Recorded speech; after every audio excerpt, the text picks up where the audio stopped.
Frutos que permanecem. Semana passada nós falamos que nós somos chamados para frutificar, amém? E hoje nós vamos entender que frutos nós precisamos gerar. Nós entendemos já que frutificação não se faz, se vive. E que fruto a nossa vida precisa produzir em primeira instância. Obrigado, meu filho. Porque a partir desse, todos os outros serão consequência. E isso é uma coisa que às vezes é muito mal entendida na nossa vida, na vida do cristão. Muitas pessoas buscam a Deus querendo uma frutificação, porque todo mundo que vem para a presença de Deus, vem para a presença de Deus para melhorar a sua vida. E nós precisamos entender que melhora é essa que Deus quer produzir em nós. Porque a melhora que Deus quer produzir em nós é a melhora que vai eternizar nossa existência na plenitude de Cristo. Amém? Vai ser só nessa terra. E Jesus disse assim para mim e para você: não foram vocês que me escolheram a mim. Pelo contrário, eu vos escolhi a vós e vos ordenei para que vades e deis fruto, e o vosso fruto permaneça. Em correlação com esse texto, tem João 10:10 que nos diz: o ladrão não vem senão a roubar, a matar e a destruir. Porém eu vim para que tenham vida e a tenham em abundância. Ele nos chamou para frutificar. E um fruto que permaneça. E Ele quer que nós tenhamos uma vida abundante. Que abundância é essa? Às vezes nós achamos que vida abundante é o acúmulo de coisas. De dinheiro, de recurso, de poder, de circunstâncias humanas, de uma saúde plena, de problemas resolvidos, do barco andando, a vela soprando com o vento e as coisas tudo dando certo na vida. Só que, será que é isso? Será que a abundância de Deus trata somente com relação ao acúmulo de bens, de coisas, de sucesso humano? Uma vez eu estava andando ali perto do Tartarugão. Você lembra dessa, né, Rabi? E eu olhei e eu vi as árvores, aquelas árvores que tem ali na beira do valão, todas verdes, as folhas floridas, era primavera, aquelas árvores estavam lindas, algumas frutificando, outras não, mas todas lindas, cheias de folhas, de flores. E eu sentindo o mau cheiro do valão, eu olhei para aquelas árvores e falei: não faz sentido. Essas árvores estão plantadas na beira de um esgoto. Estão lindas. Aí o Espírito Santo me falou: porque elas não estão bebendo do esgoto. O esgoto é a água superficial. Elas estão indo muito mais profundo do que o esgoto. Elas estão bebendo do lençol freático de água pura que está passando lá embaixo da terra. A raiz delas nem toca essas águas impuras. Interessante que o Salmo 1 nos diz: pois será como árvore plantada junto a ribeiro de águas, a qual dá o seu fruto na estação própria, e as suas folhas não cairão, e tudo quanto fizer prosperará. Árvore plantada junto a ribeiros de águas, mas uma água pura. Não é qualquer água que nos faz ter a frutificação, a abundância que Jesus quer que tenhamos. Por isso, nós precisamos procurar as águas de Deus para gerarmos um fruto que permaneça. A medida da minha e da sua vida não é o que nós temos ou recebemos, mas é o que nós produzimos para a glória de Deus. Por isso, ficar com os olhos nas coisas dessa terra é minimizar a vida com Deus a uma vida de atitudes religiosas. E aí é buscar a Deus com uma estrutura e uma perspectiva de troca, de barganha. Eu te dou algumas coisas, dogmas, religiosidade, para que o Senhor me dê outras coisas. E muitos processam a sua vida cristã dessa forma. Enquanto Deus quer que nós possamos ir muito mais fundo, para que os nossos frutos permaneçam. Esse é o tipo de frutificação que Ele quer produzir na nossa vida. O propósito de Deus ter nos escolhido é dar-nos fruto. É darmos fruto. Eu vos escolhi e vos designei para que vades e deis fruto, e o vosso fruto permaneça. Nós não estamos em Cristo por acaso. Nós estamos em Cristo com um propósito.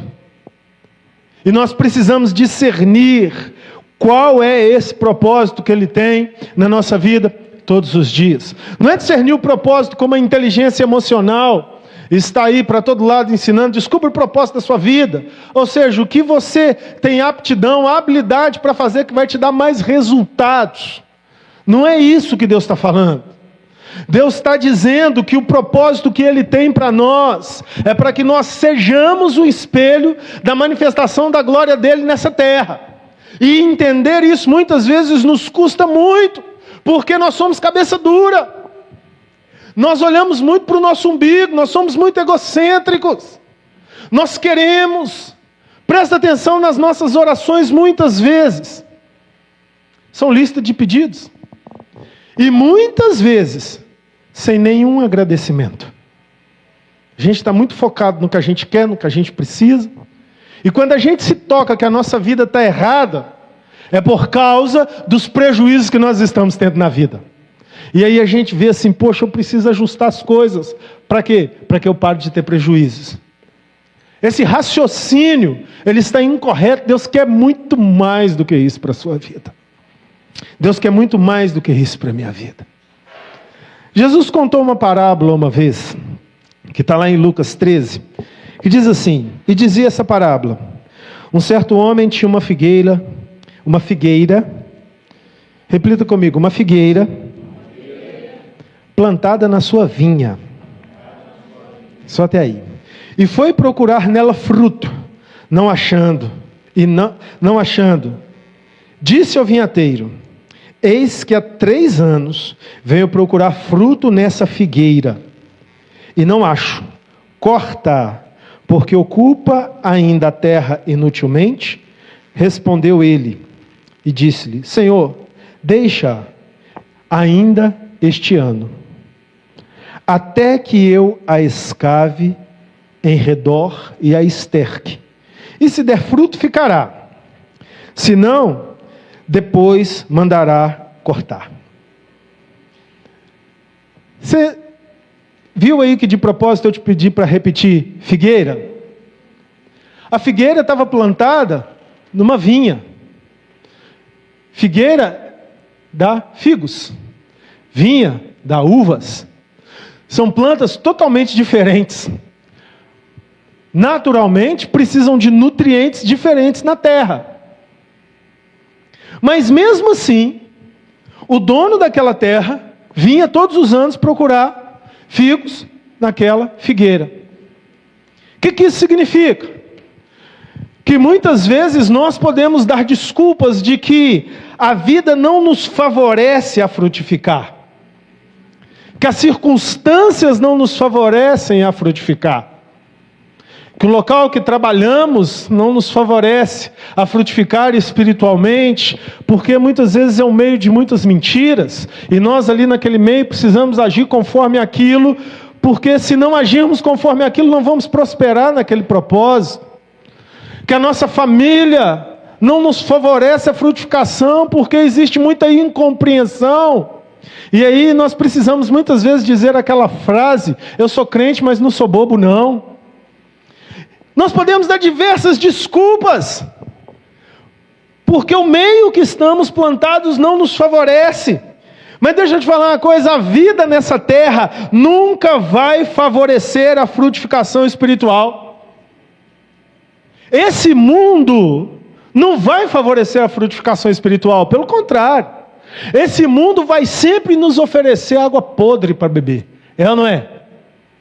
Esse mundo vai sempre nos oferecer coisas ruins aos olhos de Deus, mas aos olhos da carne, coisas prazerosas. E nós vamos ter que ir além dessas circunstâncias para frutificar um fruto que permanece. Nós não podemos ser um produto dos meios onde vivemos. Nós temos que ser um fator de transformação dos meios onde estamos. Se você está entendendo, diga glória a Deus. E como o dono daquela vinha, da parábola de Jesus, sabia que a figueira estava plantada no meio da vinha, Deus sabe que você está plantado no mundo que te oferece água podre, mas mesmo assim, Ele quer que você frutifique. 1 João 5,19 desvenda aos nossos olhos essa perspectiva de Deus. Sabemos que somos de Deus, e o mundo jaz no maligno. Você pode mudar a sua vida, e Deus usar a sua vida para mudar os meios onde você está. As coisas não precisam mudar para que você mude. Amém? A sua essência tem que ser maior, mais poderosa e mais marcante do que tudo que te cerca. Você pode até estar plantado de um lado do valão, mas você não precisa beber do valão. Você pode buscar águas profundas. Você deve buscar águas profundas, porque Deus espera que você frutifique. E quais são esses frutos que Deus tem a expectativa que nós geremos? Mudança de caráter, fruto do Espírito. Boas obras, uma atitude plena diante de um mundo caótico. Ganhar almas para Jesus, ser um fator de transformação, de influência aonde você está. Quando você entende que você é influenciador, ao invés de ser o influenciado, isso muda tudo na sua vida. Amém, gente? Amém. Se você chega no seu local de trabalho bem, às 8 horas da manhã e às 8h30 está sentindo dores aqui, porque o ambiente é pesado, eu quero te dizer que o erro está na sua mente. Porque quando você chega bem no seu local de trabalho e o ambiente está pesado, é o ambiente que tem que ficar leve, porque você trouxe a leveza de Cristo. Ah, se você crê nisso, se manifeste ao Senhor, aplauda, dê glória a Deus, porque você é fator de transformação. Você não pode ceder à pressão do diabo. Você é diferença. Você é sal e você é luz. Quando a gente apaga todas as luzes aqui, vamos fazer isso agora. Diácono, me ajude aqui. Diáconos, me ajude aqui. Ele apaga todas as luzes lá de trás. Ele apaga essas aqui da frente, fazendo favor. Apaga tudo. E acende só a luz, a da cruz aí para mim. Só da cruz. Essa aqui também, apaga. A daí do refletor também. Isso. As televisões atrapalharam um pouquinho a ilustração. Está diferente ali onde está a cruz ou não está? Está ou não está? Está tudo escuro. Mas aquela luz ali é suficiente para dar direção, para mudar a realidade do ambiente. Amém? Pode acender as luzes. Assim somos eu e você nesse mundo. Pode estar tudo escuro, mas aonde eu chego, a luz da cruz de Cristo tem que levar os olhos para Jesus, tem que mudar a realidade do ambiente. Mas se eu estou aceso, eu saí do culto de domingo à noite, adorei, recebi a palavra, orei, vivi batalha espiritual, ouvi a clareza de Deus sobre libertação para a minha vida, saio daqui com a luz acesa, vou amanhã para o meu dia de trabalho, para o meu dia de estudo, para a rotina da minha casa, e a realidade da vida quer trazer trevas e apagar a luz da minha vida, o meu fruto não permaneceu. O meu fruto tem que permanecer, a minha luz tem que continuar acesa. Eu tenho que ser igual um vagalume lá na roça. Quem já foi lá na roça, naquela escuridão toda e vê um vagalume? Não é sensacional? Principalmente para a gente, bichinho urbano. A hora que a gente vê aquele negócio, quem já pegou um vidrinho de maionese e encheu ele de vagalume? E foi lá para o meio do pasto com aquele vidrinho de vagalume? É maravilhoso. Assim são os crentes no mundo. Nós trazemos a luz de Deus. E se nós trazemos a luz, é porque ela já está em nós. Não aceite ser um produto do meio. Você tem que levar frutificação, fruto que permanece, através de buscar as águas profundas do rio de Deus, que estão jorrando na palavra dele para você todos os dias. Essa é a vitória que vence o mundo, a nossa fé. E eu te pergunto, você tem frutificado? O mundo consegue provar o sabor de Cristo em você? Não precisa responder para mim, nem para a congregação. Responda para você mesmo. Quem sou eu no espetáculo da vida? Se você não tem levado o sabor de Cristo, eu quero te dizer que hoje, Ele me mandou te dizer, é tempo de transformar isso. Muda isso hoje. Muda isso agora. Leve o sabor do céu para todos os lugares aonde você vai. Aplauda o Senhor Jesus. O segredo para isso é João 15, 4 e 5, que diz: permanecei em mim e eu permanecerei em vós, pois sem mim nada podeis fazer. Se você tem permanecido em Cristo, na sua palavra, na oração, na adoração, no jejum, na vivência da noiva de Cristo, da igreja do Senhor, você precisa vivenciar essa frutificação maravilhosa. E essa frutificação maravilhosa não é o acúmulo de coisas. Essa frutificação maravilhosa é vida abundante. O nosso problema é que nós colocamos em coisas humanas, coisas terrenas, dinheiro, soluções de problemas, expectativas terráqueas, a nossa esperança de salvação e de redenção. Enquanto nós ficarmos assim, nós vamos bater cabeça na parede, porque Deus não está dentro da nossa caixinha humana. Deus tira sorrisos das lágrimas. Deus tira força da fraqueza. Deus nos faz triunfar em meio à tormenta. Mas não é um triunfalismo humano de frases decoradas, de sorriso amarelo mentiroso, dizendo estou bem quando estou mal. Não, não é isso. Deus produz o bem dentro de nós, apesar de qualquer circunstância. Essa é a vida que eu quero viver. Essa é a vida que Cristo quer que nós vivamos nele. Jesus é a esperança da minha vida. Como eu disse no começo do culto, aquela lavadeira de roupas que ia com seus filhos, muitas vezes com fome, andando pela estrada, e quando os meninos reclamavam, elas diziam: louve ao Senhor, louve ao Senhor, louve ao Senhor.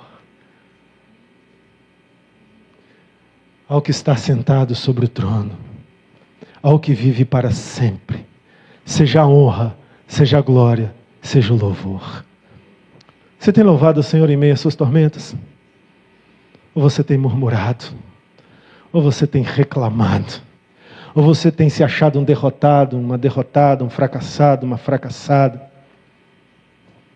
Ou você tem tido aquele pensamento politicamente, teologicamente correto? Deus é bom, mas essa bondade não toca a minha vida, só dos outros. Deus é bom em todo tempo. E a sua vida é um quebra-cabeças que Ele está montando. Você só tem que permanecer nele. Permanecer em mim.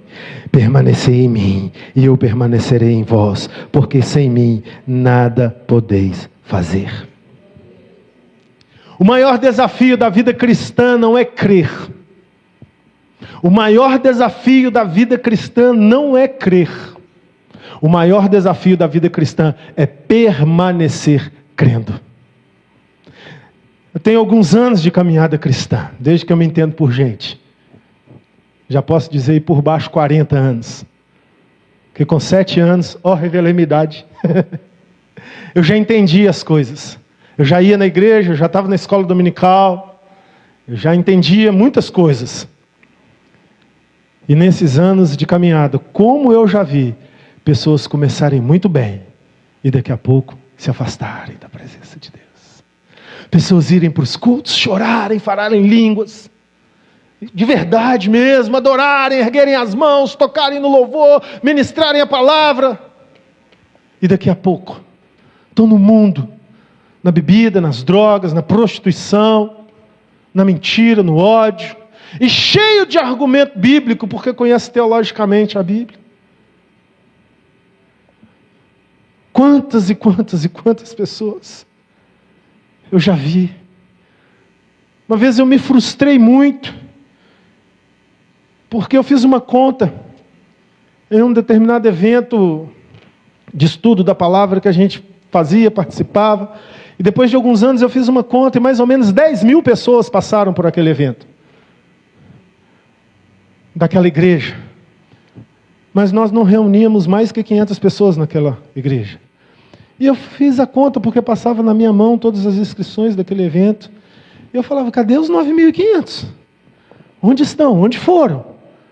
Caíram, desistiram, pararam no meio do caminho. Isso não é culpa da igreja, isso não é culpa de quem ministra. Isso é culpa do ser humano, que na vida muitas vezes parece um ioiô. Lembra do ioiô, aquele brinquedo? Uma hora está embaixo, uma hora está em cima. Só os antigos, né? Hoje em dia não existe mais. Uma hora está embaixo, uma hora está em cima. A montanha-russa é mais, né? Uma hora está em cima, uma hora está embaixo. Uma hora crente, cheio do Espírito Santo. Outra hora está lá embaixo. Não é isso que Deus quer para nós. Deus quer para nós uma caminhada constante. Uma caminhada viva, cheia da presença dEle. Há 10 anos atrás eu amava Jesus, hoje eu continuo amando Jesus. Há 20 anos atrás eu amava Jesus, hoje eu continuo amando Jesus. Eu era crente na minha adolescência, na minha juventude, na minha idade madura, nos meus cabelos brancos, eu continuo na presença de Deus, porque Jesus é o motivo da nossa alegria, e a vida na presença de Deus é nova todos os dias. É possível viver na presença do Senhor. Nós precisamos lutar para permanecer. Eu posso te dizer isso, ao longo desses 40 anos de vida de razão na presença de Deus. Eu continuo dependendo dEle todos os dias. E Ele continua sendo meu sustento todos os dias. Tem lágrimas, tem sorrisos, tem dor, tem angústia, tem pressões, tem dores, tem enfermidades, tem guerras, tem batalhas.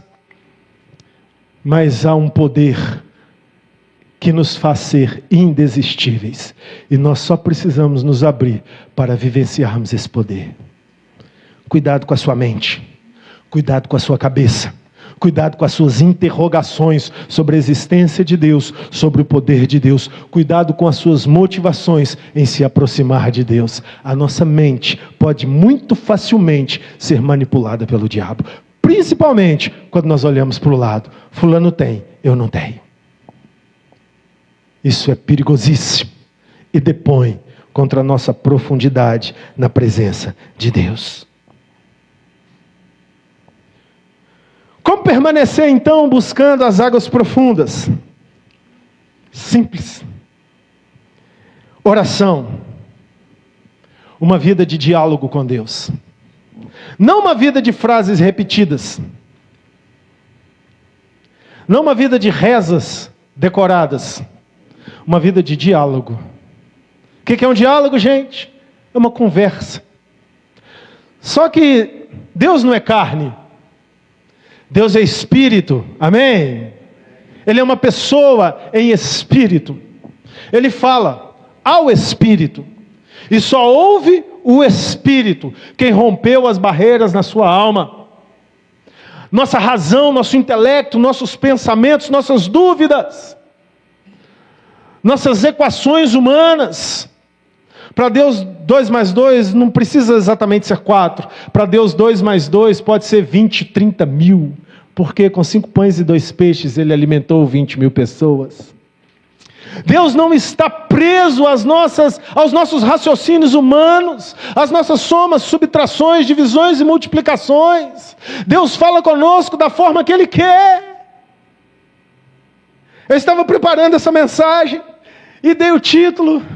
Geralmente eu dou o título depois que eu termino, mas hoje eu dei antes. Frutos que permanecem.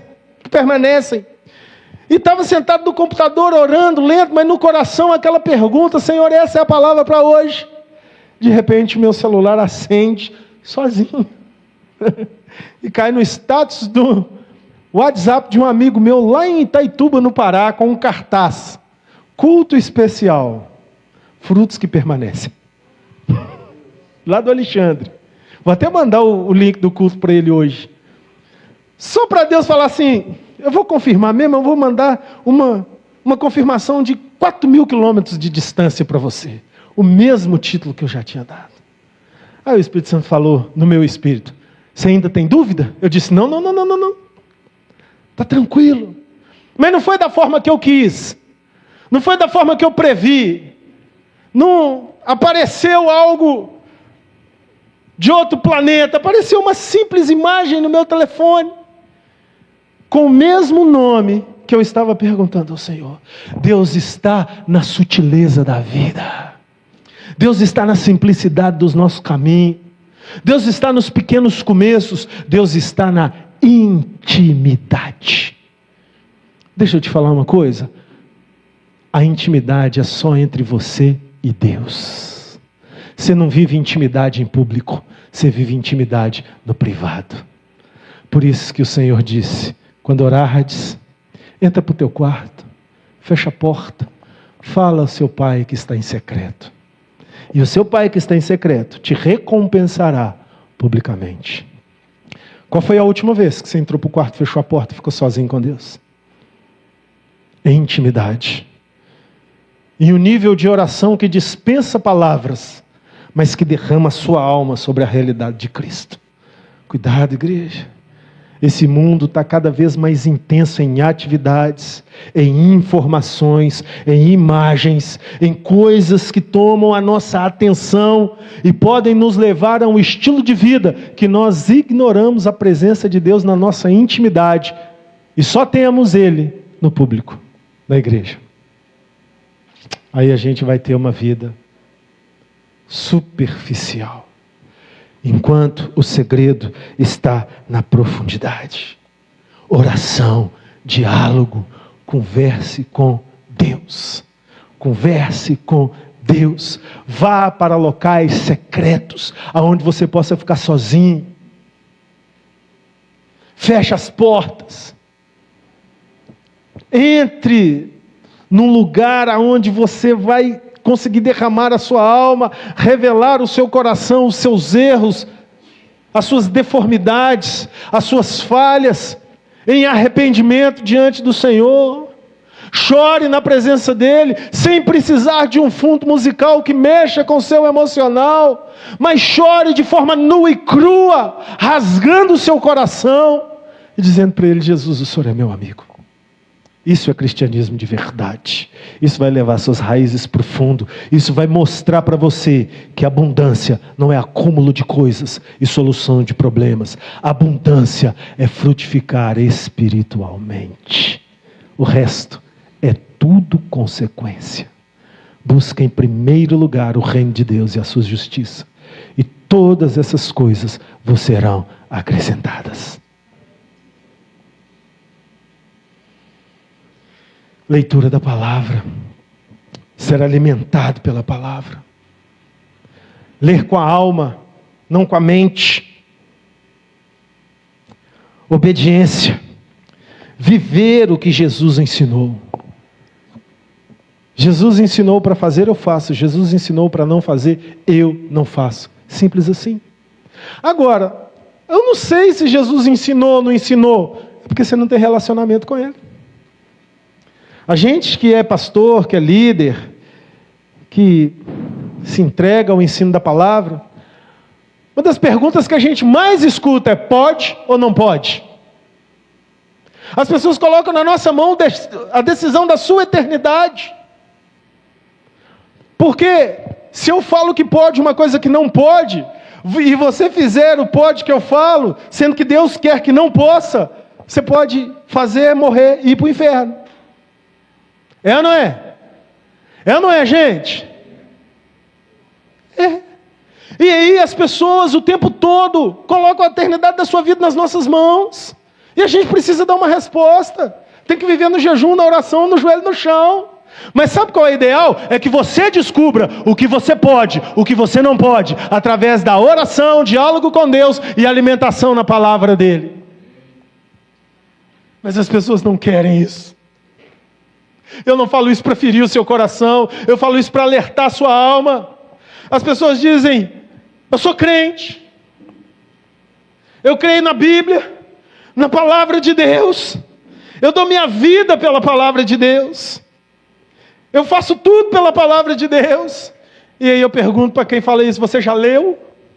Não. Por quê? É grande? Você já viu quantas páginas tem? 1000 e tantas? Nunca leu a Bíblia toda? A maioria dos crentes nunca leu a Bíblia toda. Estamos vivendo um cristianismo que nós não nos dispomos a conhecê-lo. Complicado. Nós precisamos nos dispor a conhecer. Como que eu leio a Bíblia, apóstolo? Abre em Gênesis 1, termina em Apocalipse 22. Simples assim. Mas tem uns textos lá no Velho Testamento que eu não entendo nada. Lê sem entender. Lê sem entender. Tem muitos que eu não entendo também. Mas eu creio que existe uma revelação na palavra espiritual. Amém? Então eu preciso ler. As crianças judaicas, com 8 anos de idade, já leram o Pentateuco todo, é obrigação. O que é o Pentateuco? Gênesis, Êxodo, Número, Levítico e Deuteronômio. Pior, elas falam de cor. Vai lá na sinagoga e o rabino fala. Eles têm que falar. O que o rabino fala? Levítico, capítulo tal. Eles falam, e eles não falam versículo não, eles falam o capítulo. Se crianças judias com 8 anos de idade pode fazer isso, qualquer ser humano pode fazer. É ou não é, gente? É ou não é? Fez esse argumento que eu usei lá em casa quando minhas filhas eram pequenas. Eu falava, qual estratégia eu vou fazer para essas crianças ler a Bíblia? Aí eu falei com elas. Graças a Deus acreditaram, leram. Aprendeu a ler, foi ler a Bíblia. Então, nós vivemos no mundo pós-moderno, ele é pós-moderno mesmo. Nós vivemos no mundo da tecnologia, nós vivemos no mundo que trabalha intensamente para que o ser humano não leia. Sabe por quê? Porque aquilo que eu vejo, eu escuto, pode me manipular, mas aquilo que eu leio, eu vou questionar. Então, nós vivemos no tempo, na manipulação da massa. E se você não se levantar como um influenciador, você vai ser um produto do meio. Cuidado, o meio é o valão, água podre, quer te levar para o inferno. Você é água pura. Nós somos de Deus. O mundo jaz no maligno. Eu sei disso, mas eu sou de Deus. Oração, leitura da palavra, obediência a Jesus Cristo. Quando nós fazemos tudo isso, nós vamos então começar a frutificar. E vamos experimentar alguns frutos, mas ainda falta uma coisa. No lindo trabalhar do Espírito Santo na nossa vida, para nos potencializar a um cristianismo que gera frutos que permanecem, a poda. Todos passaremos pela poda. Jesus disse, eu sou a videira verdadeira, meu pai é o agricultor. Todo ramo que estando em mim não dá fruto, ele corta. E todo que dá fruto, ele poda, para que possais dar mais fruto ainda. Existe uma diferença entre ser podado e ser cortado. Ser cortado é perder a conexão com a raiz. Ser cortado é perder a seiva da raiz que me gera força para frutificar.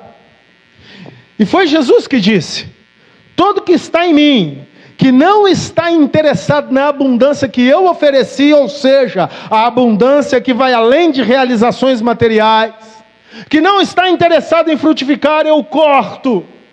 Está assim de crente infrutífero.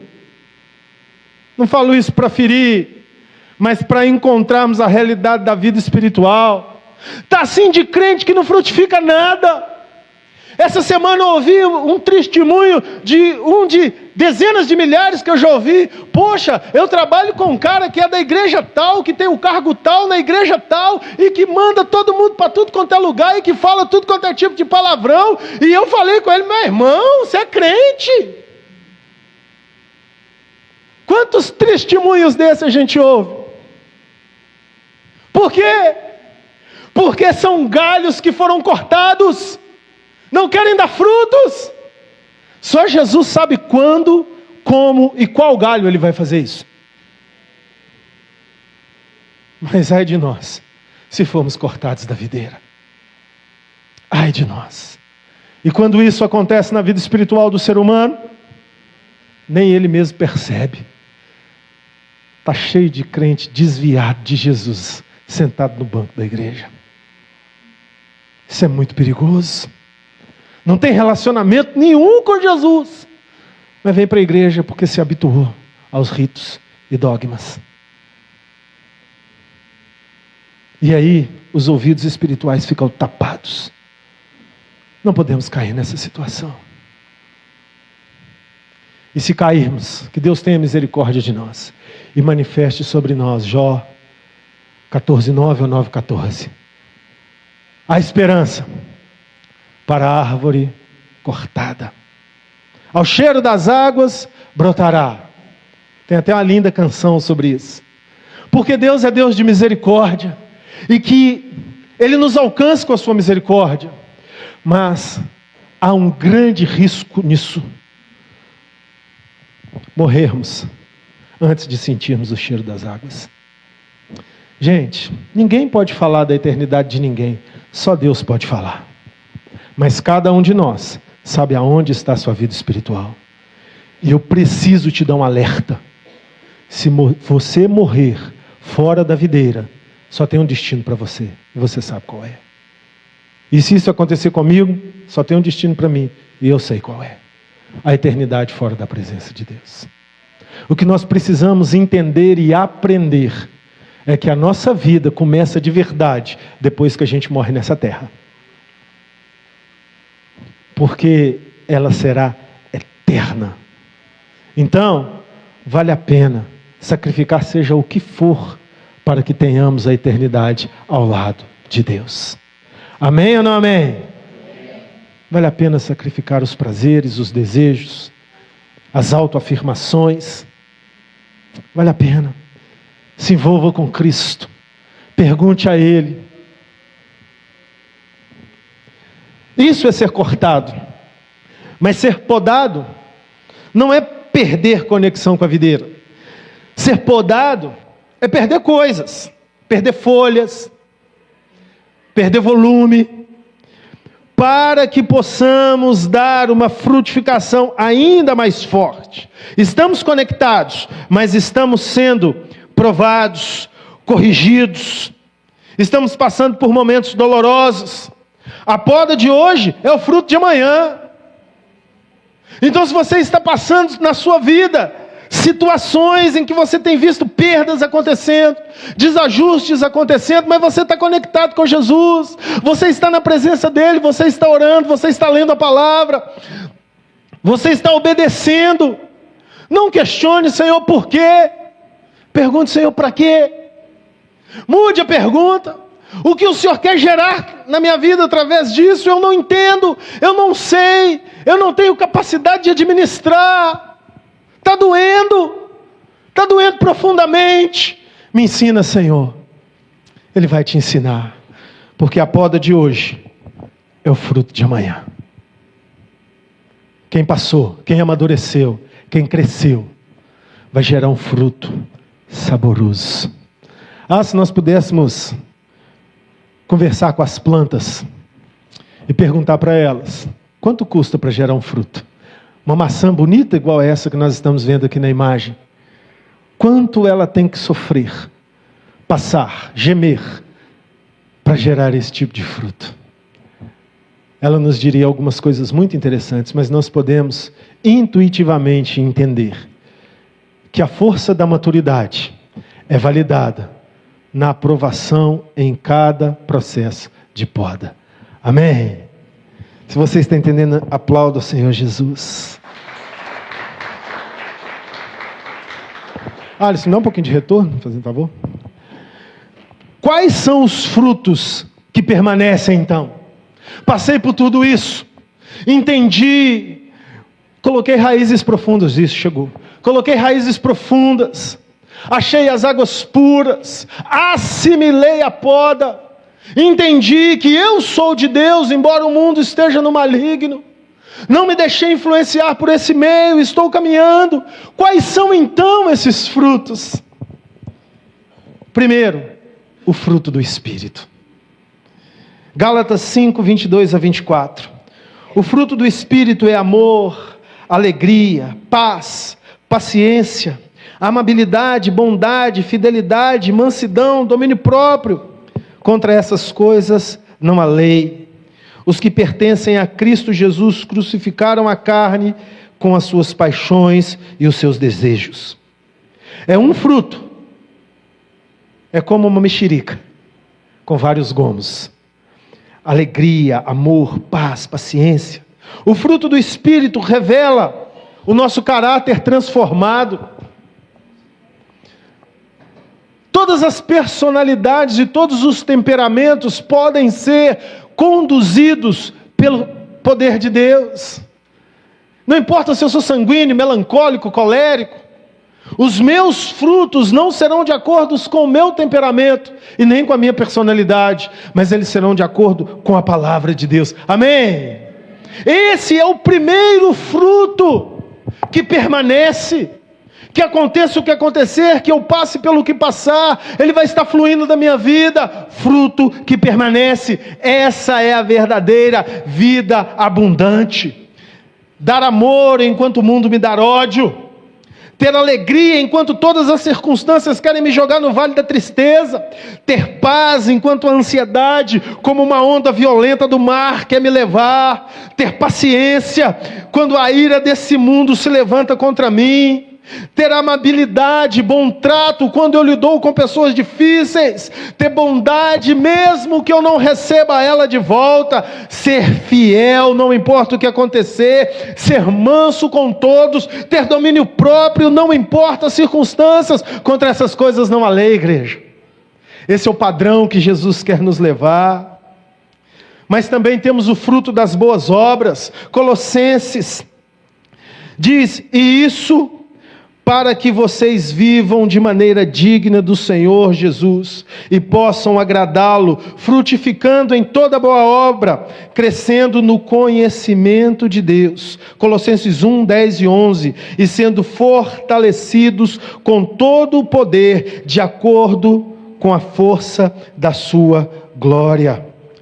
O fruto de boas obras vai gerar em nós a manifestação da glória de Deus. Nós vamos ser bons para todos que estão ao nosso redor. Nós vamos ter paz. Nós vamos ter confiança no Senhor. Não importa o que aconteça, não importa a circunstância que passarmos. Nós vamos frutificar assim. Nós não vamos responder ao mundo como o mundo nos fala, nós vamos responder ao mundo como o princípio de Deus. Então nós vamos ter o fruto do Espírito, nós vamos ter o fruto das boas obras, e isso tudo como consequência de quem busca em primeiro lugar o reino de Deus e a sua justiça, e todas as coisas nos são acrescentadas. Você quer isso para a sua vida? Amém? Você pode dizer glória a Deus por isso? Diga: Senhor, eis-me aqui. Faça em mim a tua vontade. Deus nos chamou para essa vida. Deus nos chamou para essa frutificação. E isso tem que trazer realização para a nossa vida. Se nós estamos realizados em Deus, todas as outras questões da nossa vida ficarão debaixo da nossa realização em Deus. Agora, se nós não estamos realizados em Deus, nós vamos procurar realização em todas as coisas humanas. E nós vamos entender muito rápido que as coisas humanas são perecíveis. Que as coisas que fazemos nessa terra acabam quando nós acabamos. Tem um desenho animado que eu assistia quando eu era criança, da Disney, que tinha um porquinho que era o Gaguinho. Quem lembra desse desenho? Quem lembra desse desenho? Ele falava assim uma frase no final de todo o desenho do Gaguinho. Vocês lembram o que ele falava? Isso é tudo, amigos. Lembra disso? Isso é tudo, amigos. Ele falava gaguejando. O cara que fez o Gaguinho foi um famoso cartunista da Disney. E quando ele morreu, ele mandou colocar essa frase na lápide dele: isso é tudo, amigos. E quem chega no cemitério diante de uma lápide de um homem que foi milionário, que teve, como diz na frase do ditado popular, o mundo aos seus pés, e lê: isso é tudo, amigos, entende que a vida não tem nada. Porque quando a gente acaba, acaba tudo. Mas não é isso que a Bíblia diz. E coincidentemente, no mesmo dia que ele morreu, morreu a avó de um faxineiro lá dos estúdios da Disney. E foi enterrado no mesmo cemitério. E essa avó desse faxineiro era uma senhora simples e crente no Senhor Jesus. E ela mandou escrever na lápide dela: esperando. Quem chega no cemitério e olha por uma lápide e vê essa frase, entende uma coisa: tem algo mais. Não acabou ainda. Estou esperando. A palavra do Senhor nos diz, o apóstolo Paulo, dizendo aos Tessalonicenses, que no soar da última trombeta, os mortos ressuscitarão primeiro. E depois, nós, os que estivermos vivos, subiremos e encontraremos com Cristo nos ares. Essa esperança transcende a morte. Essa esperança transcende a perspectiva de abundância nas coisas dessa terra. Porque verdadeiramente as coisas dessa terra, isso é tudo. Acabou aí, não tem mais nada. Mas não, aqueles que vivem bebendo das águas vivas, que fluem do trono de Deus, estão esperando. O quê? O encontro com Cristo. Essa é a esperança da sua vida. Você vive por essa esperança? Ou você está esperando o dinheiro, a realização, a compra, a cura, a solução, o alinhamento? Tudo isso são coisas que podemos ter, queremos e acreditamos. Nós queremos ter uma vida plena, faz parte. Mas nós não podemos colocar as nossas expectativas nas coisas dessa terra. Porque os frutos dessa terra não permanecem. Eles acontecem, mas acabam. Mas as coisas do céu são fruto que permanece. Que nós vivamos esperando a glória de Deus. E embora plantados perto das águas podres desse mundo, a nossa raiz não está nesse mundo. A nossa raiz está no céu. Então, na verdade, nós somos árvores plantadas junto a ribeiros das águas celestiais. Se coloque de pé nesse momento. Leve sua mente ao Senhor. Comece a falar com Ele agora, com toda a integridade do seu coração, da sua alma. E dizer para Ele: Senhor, eu quero os frutos que permanecem. Se desconecte das suas buscas terrenas. Se desconecte das suas expectativas de uma abundância falível. E coloque a sua expectativa na abundância celestial. Num caráter aprovado por Deus. Numa vida que frutifica no Espírito. Uma vida que não tem expectativa em pessoas, que não importa a agressão que as pessoas, que o mundo, que o diabo te faça, a sua essência não é contaminada. A amargura não toma conta do seu coração. O pecado não te seduz mais. Mas a glória de Deus é o desejo maior da sua alma.